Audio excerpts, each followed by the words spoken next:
A month had definitely passed since his last meeting with the lawyer, and he couldn't quite believe he was finally about to bring everything to an end.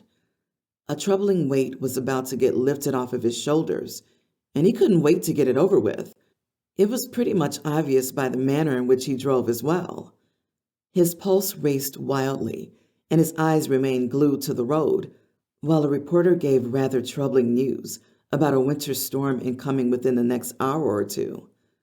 It's expected to last for a day, and as such, you're encouraged to stay behind closed doors or limit your movements as much as possible, the reporter added before bringing the news to a close. Undaunted by the news, but still somewhat worried about being caught out, he took a look at his dashboard and noted the time was just 5 minutes past 6 in the evening. It was bound to grant him ample time to head back home before the roads became difficult to navigate through. In 2 hours, everything will be over, he thought to himself. He had counted the days leading up until that moment like it was Judgment Day coming for him in his marriage. Nothing was going to stop him from doing what he intended to do, and while he sped ahead, he surfed through every issue he had been faced with for the past few years in his heart. He didn't want to forget about them when he handed her the divorce papers. It's been long overdue, he told himself in an assuring manner. He really needed her to know he was done, and he knew she wasn't intending to continue with the relationship either. It was Christmas after all, and he hoped to have the best Christmas he had had in years once he was done with her. More so, the only married black couple in the upscale neighborhood were about to go their separate ways. Are you sure this is what you want to do, Keith? His lawyer had asked him over and over and again. You and this woman shared some pretty good times in the beginning, and I recall seeing you being so happy. Keith had smiled, racing his fingers through his hair, and replied, Yet it's been on silly arguments and lack of respect for the past few years, and I'm done with it. He had grown tired of the family interventions, the need for friends to come and assist them in solving their marital issues, and worst of all, being tagged loud and noisy couples by their neighbors next door because they often bickered in the dead of the night. If you cannot understand each other at all, then why not get a bloody divorce? His next-door neighbor had screamed aloud in frustration at one point in time. It seemed to be the best piece of advice Keith had been given for free. Not even their marriage counselor had brought up the possibility of them splitting up. I think he's right, his wife had said, on that night in particular, and within minutes, they were both ringing their lawyers. Rose paced along the floor of her living room, glancing at her watch intermittently and hoping she wasn't going to rude demanding that he brought the divorce papers to her house in person, else she wasn't going to sign it. It was just another way for her to punish him, and that was exactly the intent. Yet even she wasn't sure she wasn't going to enjoy meeting with him again. She rolled her eyes at the prospect of him complaining about the smallest thing, such as how she wore her hair and how her eyelashes looked or even what cologne she donned. You can brave this out, she recited to herself as best as possible while she counted her breath. It was a far cry from what she had moved into the marriage feeling. The man was the most thoughtful, most respectful, and kindest person she had ever seen in her entire life, until recently. In fact, his kindness was often something she wanted him to tone down on, because people would take advantage of it, and yet she couldn't help but wonder if she had asked for too much. A loud noise in the driveway indicated he had arrived, and with it came some palpitating feelings. She shrugged hard and took a moment to suck in some ample breath before heading for the front door. With each step she took towards it, she counted her breath and tried to keep herself calm. It was harder than she imagined it would be. Yet it had to be done, for her sanity and for both their sakes. She yanked the door open to see him standing there, eyes fixated solely on her. He definitely looked different and seemed to have put in some work with his body as well. His frame looked leaner, his belly fat was gone, and he had a rather calm expression on his face as well. Is he happy? She thought to herself, while the duo shared no words for about 2 minutes. Hello, Rose, Keith finally said to his soon-to-be ex-wife. Rose gulped down hard and felt her throat swell with lumps tucked inside of it. He hardly ever called her Rose. He would call her his tulip or any other sweet and romantic name he could think of. It wasn't because he didn't like the name, but he simply wanted her to smile every single time he called out to her. "Hello, Keith," she replied, with a thin smile across her lips while she held up a pen. She had come prepared. you aren't going to let me into my own house? You recall I paid the mortgage on this house, right? Keith asked. She definitely wasn't entertaining anything he had to say. The house was hers now, and she could do as she saw fit with it. With a smile on her face, she replied, "Nothing is going to allow me to let you in here. Just hand over the papers and leave." Everything about having him there spelled trouble for them both. An argument looked to be building up, and she didn't want to get caught in one again. It wasn't her plan for the day, and with just some strokes of signature on the papers in his hands, she was bound to be free of him immediately. You can have the papers. Keith stretched out his arm towards her, and she obliged by taking the papers off of him. She slammed the door shut in his face, while he swore and cursed underneath his breath before heading off to the living room to sign them. Rose soon returned and handed the sheets to him. "Merry Christmas in advance to you, Keith," she chuckled in a rather sarcastic tone. Keith sniffed and rubbed his hands together as the cold from the snow threatened to rattle every inch of his body. Santa came early enough for me with these. He held up the divorce papers in his hand and kissed them as though he had just received salvation. It was to spite her, and it worked like magic, too. "You can get the hell out of here now that you've gotten what you want," Rose yelled atop her voice. What I want? Don't go around trying to pass a blame on me when you want the same thing. He snapped right back at her in an angry tone.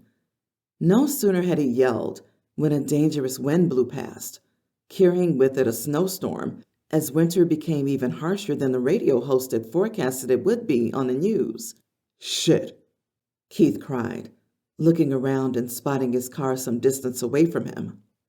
Rose looked to the man and then his car before weighing out just how bad the winter storm was about to be. She had listened to the radio too and heard the forecast. "Where are your glasses, Keith?" she asked. What is it to you? He asked in a rude tone. He spun around, began to march towards his now frozen car, and attempted to pry the door open, but felt a warm hand rest atop his elbow. "You're going to get yourself killed." Rose sounded in a concerned tone, while she yelled atop her voice, "You don't need to risk your life driving through the crazy storm." Keith took one look at the lady, held his breath, and gently nudged her hand off of his. She couldn't bear to see him about to hurt himself, but the man was stubborn, and she didn't quite know how best to reach him. I'll find my way home, he said to her, with a rather thin smile. She cocked her head and looked down the road, which was now filled with snow and visibility was close to impossible. "Why are you so damn stubborn?" she thought to herself before turning around. She would leave him there and let the cold sort him out. Keith shuddered aggressively while Rose assisted him with a duvet. The house looked absolutely different from the last time he had been in it. Had the terrible winter storm not trapped him halfway through the road, he wouldn't have turned around, because he couldn't deny being grateful that she left the doors open for him. Thank you, he muttered to her, without looking into her consuming brown eyes. Rose smiled from ear to ear and replied, "It is the season of love, and I couldn't let you freeze out there because you were being stubborn as always, could I?" He raised his right brow, shook his head, and replied, Whose fault is it that I have to stay away from my house? "Don't you dare try to lay this blame on me, Keith," she warned. "When was the last time you listened to any advice I try to give you? Even on the verge of freezing to death, you refuse to take my help." Keith clenched his fist into balls and slowly shrugged off the duvet she had given to him. I never listened to you because you don't seem to trust me as well, he snapped. How many times have you doubted my abilities to get something done? It takes someone to love and care for you to be able to trust you. Rose gasped, clamped her hands over her mouth, and stared right back at him. Her eyes lingered on his perfectly lined lips, while she recalled how he had gotten a thin scar just underneath his chin. He had tried to save her from a dog and got mauled in her steed. You've never trusted me, he continued. Maybe you used to, but ever since. He paused and slowly lowered his head. Rose felt her heart beat in ways like never before while she stared at his emotional face. She stepped closer and slowly placed a hand atop his shoulder. Touching him sent a nervous feel down her spine. Everything went to hell when we lost the baby. He spoke with trembling lips. I never stopped loving you. I never at any point in time stopped caring about you, but... Rose sighed and completed his words. But we were both too hurt to see it, and instead tried to blame each other.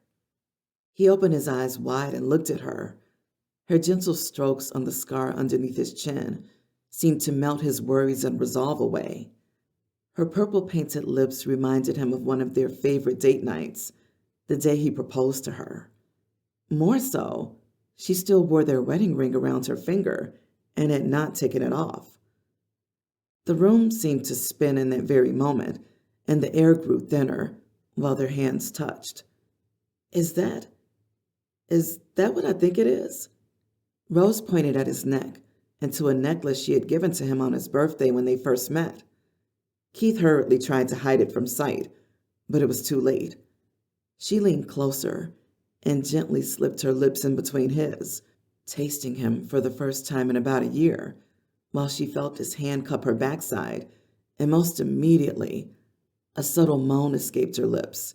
He had touched her turn-on spot, and she knew he had done it on purpose as well. Are we meant? He motioned to ask, but she placed her finger to his lips and asked him not to speak. Leading the way while he followed, they raced up the stairs and finally stopped before the master bedroom. She swung the door open and dragged him in with her, before gently raising her gown from her thighs, just high enough to show off her well-toned, ebony-colored legs. He ripped off his shirt as well, and without notice, before pushing her back into bed. Both somewhat nervous, they kissed and grabbed hold of each other as though they didn't want to be apart. Bristling wind rammed into the window pane, but the duo paid no notice to it whatsoever. The heat of the moment was all they sought and all they wanted to take note of. Gently, Keith lowered Rose's gown off of her shoulders, while her caramel skin showed brilliantly to his allure. He took a whiff of her cologne and felt everything about him, which seemed to get angry with her, slowly began to dissolve. "What do you want?" she whispered, while she held his face in her hand. He couldn't lie.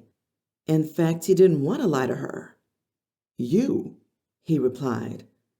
She pulled his face closer and ran her lips down his cheeks, toward his neck, and then settled down his chest. She toyed with his chest hair, twirling them with her fingers just as he loved them, and then slowly massaged his cock in her hand to gentle moans escaping his lips. It was as though they had not left each other in a while, and the moment felt perfect as time slowly passed them by. Entwined in the heat of the moment, he felt her roll him on his belly and then slowly began to kiss her way down his neck towards his back. She took a long pause, and without notice, he felt a stinging cold ice cube slowly roll along the line of his back, with her tongue navigating it on where to head. Rose soon swallowed the cube whole with her lips, and then flipped Keith back around. She lodged the block of ice into his mouth, and then slowly climbed atop of him until she centered her wet vagina just above his face. He smiled at her, and to himself. The woman had come prepared. Her perfectly shaved vagina had a mass of carved hair in the shape of a heart just atop her clit. It was the way he liked it, and what she had made especially for him. Without need for an instruction or introduction, he plunged his head towards her wet clit and sucked on it with the cold block of ice still lodged in his mouth. Fuck me. Rose cursed aloud and groped his hair in her hand before gently rocking his head in an oscillatory movement, trying to ensure she got maximum satisfaction. Like a sculptor, Keith ran his tongue over and around her vagina until she reached climax and yanked at the bed's frame violently. Rose fell to the bed, breathing heavily, while she felt him move by her side. He wasn't anywhere near done with her. He gently dragged her towards his body, clamped her legs together, and gently stretched them into the air until they were vertical and sheltering him from seeing her face. Slowly, he slipped his cock through her vagina, sheathing himself completely inside of her, and without holding back, pounded away in hard strokes. Faster, faster, Keith, she pleaded while she struggled to breathe properly. Her eyes rolled in their sockets, and her nails tore the underlying sheet, ripping apart the bedding while she screamed aloud. The howling wind outside the room swallowed her cries, but they were more than loud and pleasing for Keith, who knew he had his woman back. She was his in that very moment, and she was in absolute submission. With fears of losing her when the heated moment ceased, or when the howling wind stopped, he intensified his strokes. Guiding her waistline south towards his shaft, he plunged her downwards fast and precisely, ensuring he struck the sweet and major spots while she screamed for more. Keith! Rose called out to him just as he pulled out of her to lie on his back.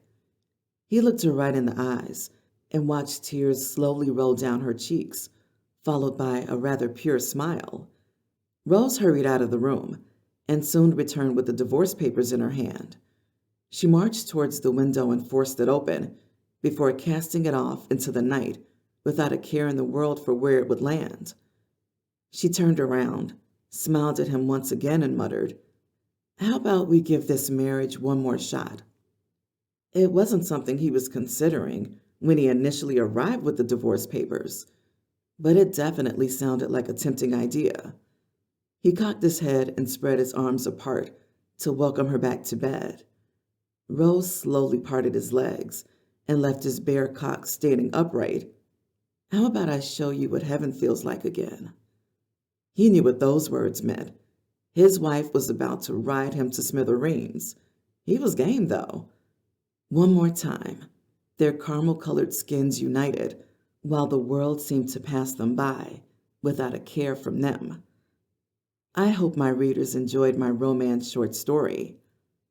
Author bio. R Leonard is a Black man with a passion for writing heartfelt and heated romance and erotica. He refuses to use a pen name because he's proud of his work. He's a fan of creating that first spark between characters that turn into a blazing fire. While he's aware he's not the typical romance author, he's bound and determined to make a name for himself and shoulder in among the greats as one of them. When he's not writing, he's thinking up new story ideas. Motivated by the real world, he writes realistic, down-to-earth stories designed to captivate readers. He also enjoys playing sports, expanding his mind at museums, traveling far and wide, and working out. He strives to be an inspiration to others, afraid to be true to their passions, and hopes to become an accomplished writer. For business inquiries, contact him at jrbigrep@gmail.com. His readers are more than welcome to contact him also with questions or thoughts. In due time, he also plans on becoming a film director, shooting independent movies that includes the White Slave Woman movie series, along with many of his other books to come. So if any actors or actresses are out there, contact him, experience or no experience needed. All people are welcomed. Color or race don't matter. Please consider sending him a cash donation to help him bring out more great content. His PayPal email payment is jrbigrep@gmail.com, or you can Cash App him at $bigrep2. Thank you all so much.